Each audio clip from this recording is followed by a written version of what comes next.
Die Familie begann, ihre Sachen zu packen, um in die Stadt zurückzukehren. Dieses Mal war jedoch alles anders. Matrona konnte es in ihren Knochen fühlen. Sie planten nicht, sie mitzunehmen. Ihr Herz sank, als sie beobachtete, wie die Familie ihre Sachen ins Auto lud. Matrona konnte nicht verstehen, warum sie zurücklassen würden.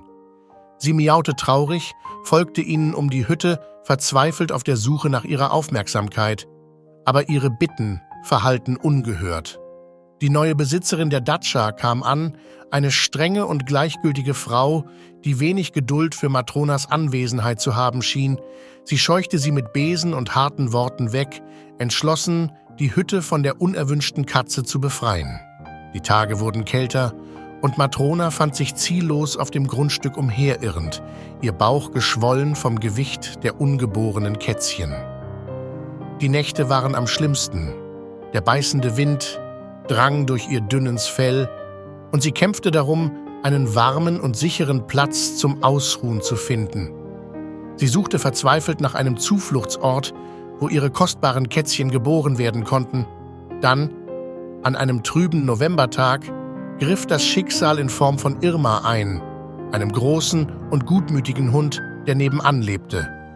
Irma hatte die sich entwickelnden Ereignisse besorgt beobachtet, die einsame Katze aus der Ferne beobachtet. Sie konnte es nicht ertragen, Matrona noch länger leiden zu sehen. Mit wedelndem Schwanz und einem freundlichen Blick näherte sich Irma Matrona und bot ihr Freundschaft und Unterstützung an. Im Gefühl von Irmas echter Güte akzeptierte Matrona die Geste vorsichtig. Irma führte sie zu ihrer gemütlichen Hundehütte, in der sie ihr eigenes weiches Bett und Decken hatte. Als die Tage kälter wurden und Matronas Wehen zunahmen, blieb Irma treu an ihrer Seite.